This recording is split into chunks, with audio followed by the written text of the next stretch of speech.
people to kill other people with a clear conscience. Every stupid cult, every superstition-ridden religion, every kind of ignorance in the world, all results from not realizing that our perceptions are gambles. We believe what we see, and then we believe our interpretation of it, and we don't even know we're making an interpretation most of the time. We think this is reality. In philosophy, that's called naive realism. What I perceive as reality. And philosophers have refuted naive realism every century for the last 2,500 years, starting with Buddha and Plato. And yet most people still act on the basis of naive realism. Now the argument is, well, maybe my perceptions are inaccurate, but somewhere there is accuracy. The scientists have it with their instruments.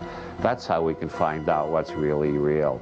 But relativity and quantum mechanics have demonstrated clearly that what you find out with instruments is true relative only to the instrument you're using and where that instrument is located in space-time. So there is no vantage point from which real reality can be seen. We're all looking from the point of view of our own reality tunnels.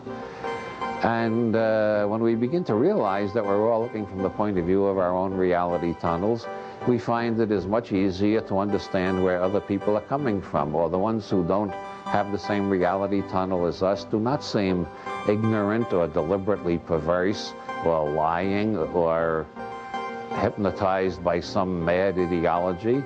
They just have a different reality tunnel, and every reality tunnel might tell us something interesting about our world if we're willing to listen. The idea every perception is a gamble seems to me so obviously true that I continually am astonished that I can forget it so many times in the course of 24 hours.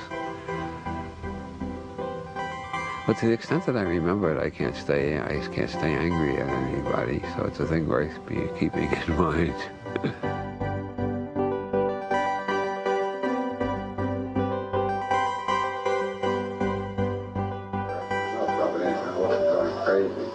Not just rubbing it, I also experimenting with alternative realities coming out of that whole process at the end. So when you were younger, now that's you now. Probably about 90% of the time, and that's what's wrong with the plan. Yeah, my last birthday seems like a dinosaur. I seem more like a dinosaur myself. Well, you know, we're all rapidly turning into dinosaurs. Sometimes I feel as old as the Mojave Desert. Sometimes I look in the mirror and I think I look like a dead mule. That's only when I first get up in the morning. It hurt this morning for about an hour after I got up. That's about all.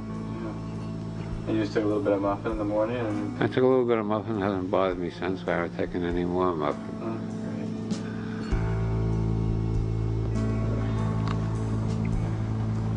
As you may have guessed, I have post-polio sequelae, which is the symptoms that follow polio, sometimes 20 years later, sometimes 40 years later.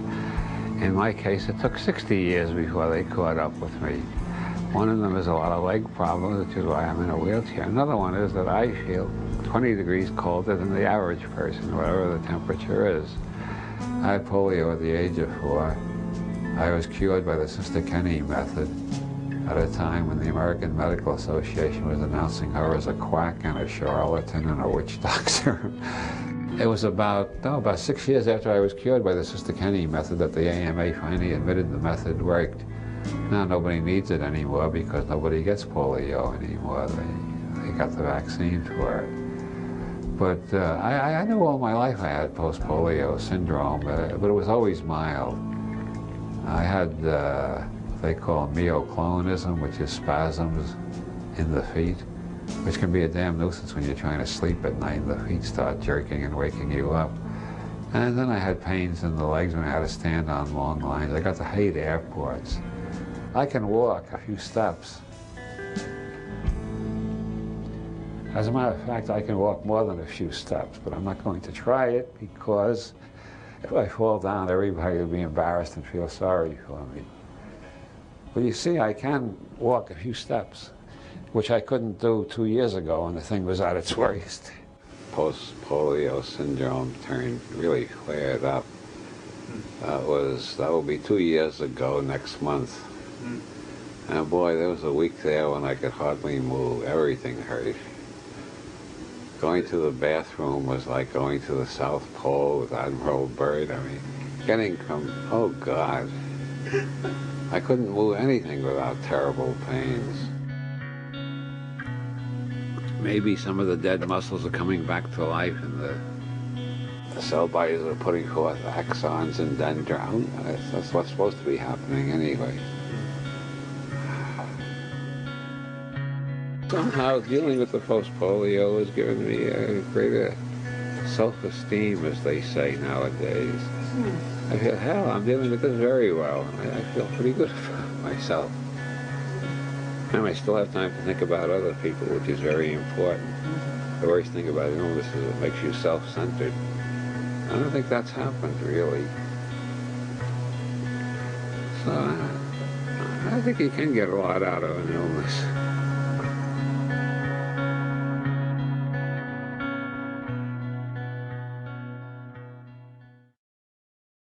Processing interactions, tuning in interactive processes.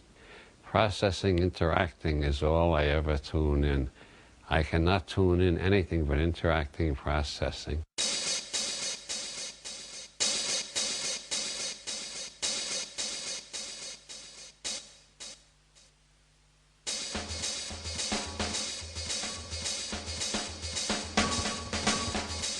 The biggest thing I got from Bob is that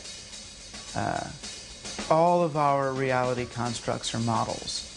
You know, all of them are approximations, are metaphors, are allegories for what's going on. And that we live in a world where we are all negotiating. We're negotiating on behalf of our stories. All thought is metaphor. The map is not the territory. Every verbal map we make is a metaphor, but existence is not words, it's not mathematical equations. The universe is much bigger and more complicated than any little map we can make of it. The map is not the territory. The words that describe the map are not the territory, even further from the territory. So not only does the map not show all the territory, but the map is a generalization which doesn't fit any particular territory. What I perceive is not what's out there, it's just what I perceive. Blake said in his attack on Newton, the scientist says the sun is a molten rock in the sky. Can you not see that? Blake says, I cannot see that. I see a choir of angels singing glory, glory, glory to the Lord God omnipotent. And that's Blake's reality. Both realities are equally right, depending on where you're at. If you want to do a chemical analysis of the sun, you use the scientific reality. It's not a rock anymore, it's a nuclear furnace. But you use the latest scientific reality. But subjectively, I understand how Blake felt when he saw the sun as a bunch of angels singing glory, glory, glory to the Lord God. I've seen trees doing that. That's a very valuable reality tunnel to be in. One doesn't contradict the other. You know, we each create a story, a narrative, a picture, an allegory, a model for what's going on here, and then we fight, sometimes to the death, to make others, if not believe in that model, we fight to be able to keep believing it in ourselves. So we try to erase contradictory evidence to that model. I agree with the Buddha. There is no meaning in life. The meaning is in sentences. Meaning is in symbols that symbolize life. Life itself does not have a meaning because that's what meaning refers to. Meaning refers to life. To look for meaning in life is like looking for trees on a map. You can find squiggles that represent trees. When you find the trees there, the squiggles only represent the trees. Or the rivers. You can't wash in a river on a map. You got to find a real river in the non-map world. Is that clear? I'm trying to make a difference between the words and the metaphors and the existential experiences. But it also becomes where I end up kind of parting ways philosophically with him too. You know, I get the feeling that Bob is not just aspiritual but anti-spiritual. You know, he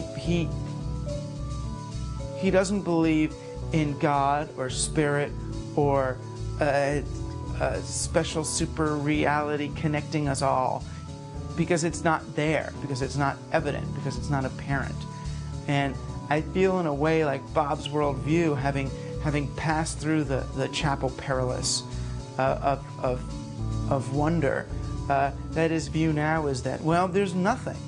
You know, this is it, period. As far as I'm concerned, the idea that there's nothing is just another what if. You know, it's the skeptic in Cosmic Trigger. It's the skeptic's worldview, but it's just a worldview, and I don't think it's any intrinsically safer.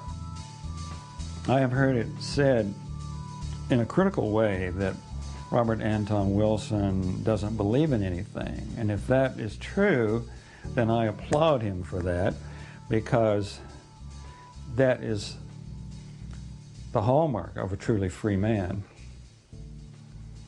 As long as you subscribe to a dogma, any dogma, no matter how benign, you will never be free.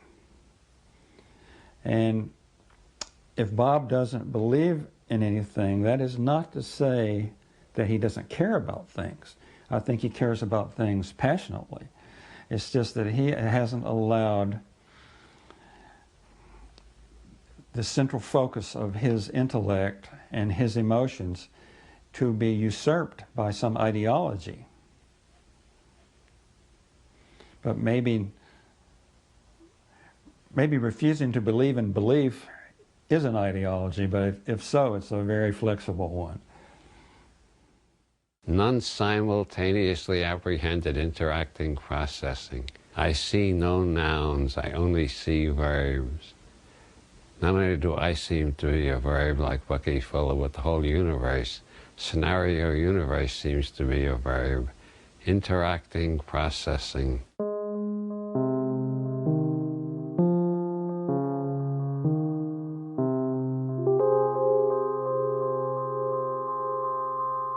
He does not seem to be stricken by polio. You know, it seems to be that that's a happenstance, something that's occurring with the body. But it hasn't dampened his really remarkable spirit. His body, you know, his body's failing. Post-polio is a dramatic and you know, brutal opponent at times. But I believe that he is always looking for a new discovery, and in that, whether it's trying to take fewer steps because his polio won't allow him to walk, and yet, you know, how he greets that is still with that same wonder. It's an experiment. One of the greatest relief I get from pain is from marijuana brownies made by Women's Collective, people with muscular dystrophy, post-polio syndrome, AIDS, cancer, and a few other problems that are very clearly and obviously helped by marijuana brownies. And when this federal government announces that they've canceled the 10th Amendment and the states have no right to legalize anything that the federal government is against, I am naturally furious. They're threatening me with a life of steady pain until I die. That's what they're threatening me with. Of course I'm pissed off at them. And it's not just for my own sake, but it's for the sake of all the AIDS patients, all the cancer patients, all the other people who are, for whom life is bearable because they can get some marijuana in one form or another. It is one of the best painkillers known, and it's non-addictive, and it has an extra added benefit, the high, which is what the SOG is afraid of. They don't want anybody to get high because people who are high get happy, and people who get happy get ambitious and uppity and rambunctious. They want everybody to be depressed.